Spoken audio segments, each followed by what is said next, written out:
So here we're going to do the second episode. Look, I'm wearing red because I think you can't have enough red in your life. Sorry, adjusting. And so you remember that the traveler, the man who's so strong and amazing, he had gone to visit his, he's looking for the golden apples from Hesperides, and the Garden of Hesperides, and he came upon these young damsels who were making flower crowns, and the flower crowns, when they touched them, were even more fresh than when they were growing out of the ground because of their touch. So, we got to the point where they knew he was going to tell stories for so long that he would, finally, they started feeding him bread and grapes. And sometimes they ate grapes because they didn't want him to feel uncomfortable about eating alone, which was very kind of them.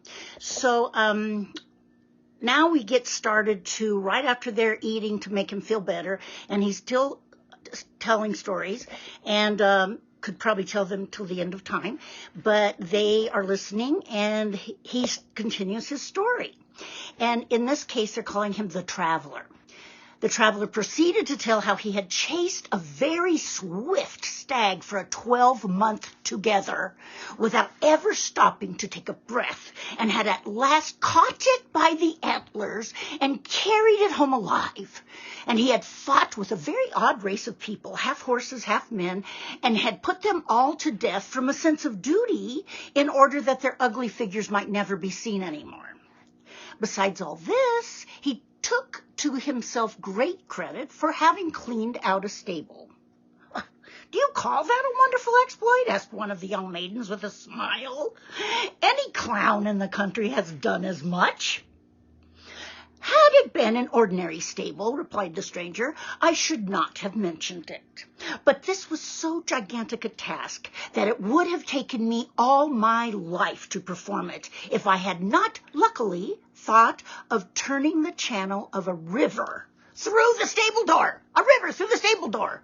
That did the business in a very short time." Seeing how earnestly his fair auditors listened, he next told them how he had shot some monstrous birds, and had caught a wild bull alive and let him go again, and had tamed a number of very wild horses, and had conquered Hippolyta, the warlike queen of the Amazons. He mentioned, likewise, that he had taken off Hippolyta's enchanted girdle and had given it to his daughter of his cousin the king. "Was it the girdle of Venus?" inquired the prettiest of the damsels, "which makes women beautiful?" "No," answered the stranger. "It had formerly been the sword belt of Mars, and it can only make the wearer valiant and courageous." "An old sword belt?" cried the damsel, tossing her head. "Then I should not care about having it." "You are right," said the stranger, going on with his wonderful narrative. He went on to inform the maidens that as strange an adventure as had ever happened was when he fought with Geryon, the six-legged man. This was a very odd and frightful sort of figure, as you may well believe.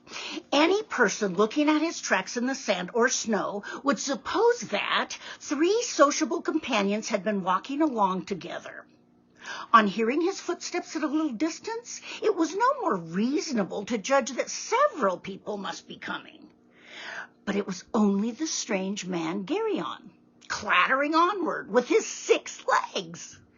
6 legs and 1 gigantic body. Certainly he must have been a very queer monster to look at. And my stars, what a waste of shoe leather! When the stranger had finished the story of his adventures, he looked around at the attentive faces of the maidens. "Perhaps you may have heard of me before," said he modestly. "My name is Hercules." We had already guessed it, replied the maidens, for your wonderful deeds are known all over the world.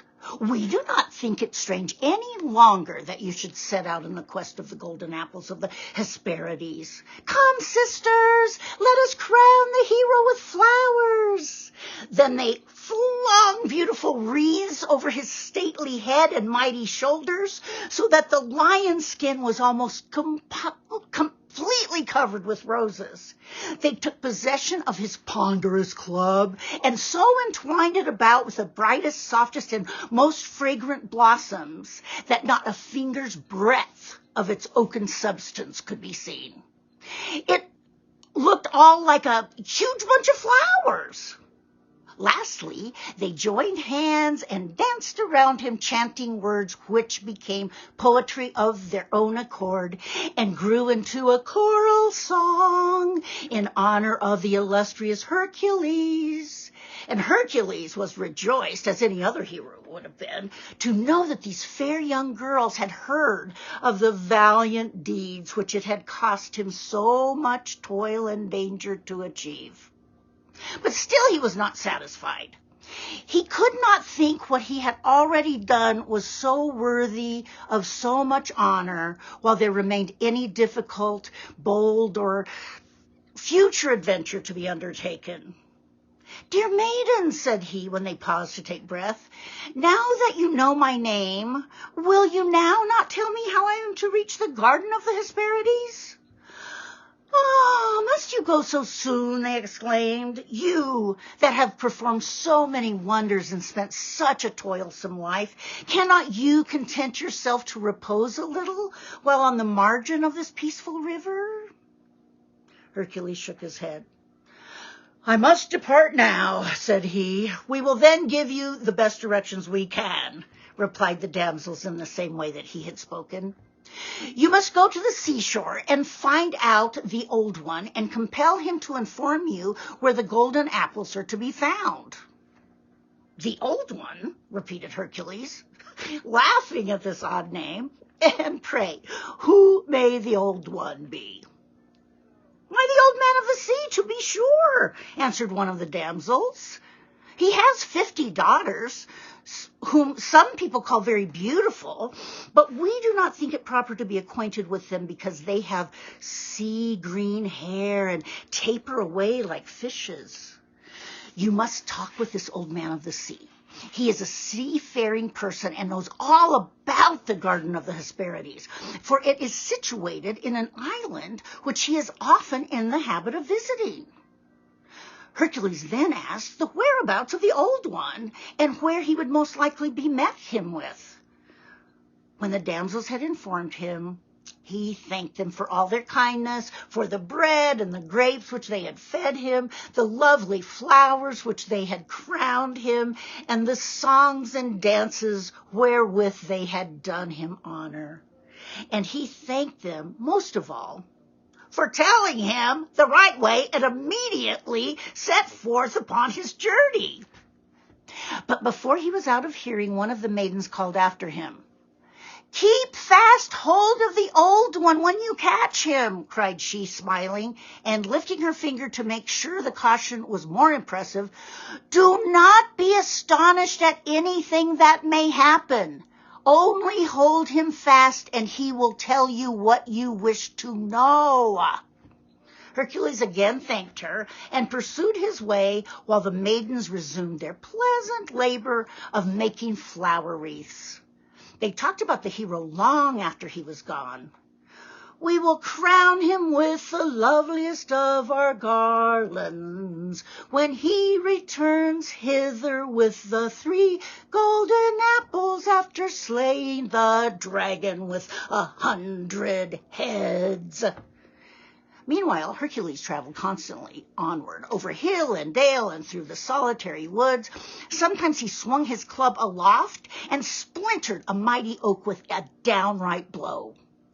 His mind was so full of the giants and monsters with whom it was the business of his life to fight that perhaps he mistook the great tree for a giant or a monster. And so eager was Hercules to achieve what he had undertaken that he almost regretted to have spent so much time with the damsels. wasting idle breath upon the story of his adventures. But thus it is always with persons who are destined to perform great things. What they have already done seems less than nothing.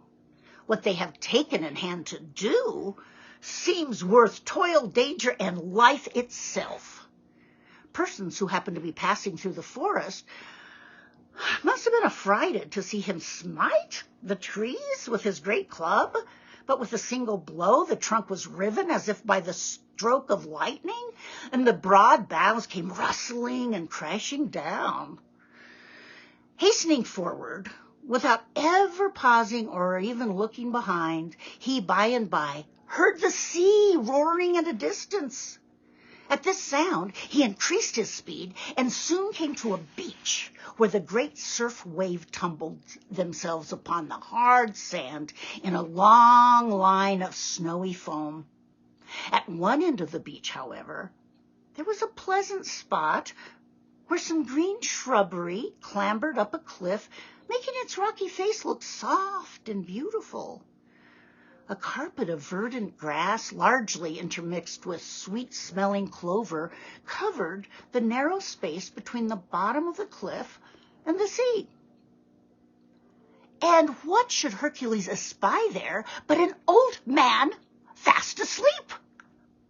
But was it really and truly an old man? Certainly at first sight it looked very much like one, but on closer inspection it seemed rather to be some kind of a creature that lived in the sea. For on his arms and legs there were scales, such as fishes have. He was web-footed and web-fingered after the fashion of a duck, and his long beard, being of a greenish tinge, had more the appearance of a tuft of seaweed than an ordinary beard. Have you never seen a stick of timber that has been long tossed about by the waves and has got all overgrown with barnacles and at last drifting ashore seems to have been thrown up from the very deepest bottom of the sea? Well, the old man would have put you in mind of such a wave-tossed spar. But Hercules, the instant he set eyes upon this strange figure, was convinced that it could be no other than the old one who was to direct him on his way. Yes, it was the self-same old man of the sea whom the hospitable maidens had talked to him about. Thanking his stars for the lucky accident of finding the old fellow asleep, Hercules stole on tiptoe toward him.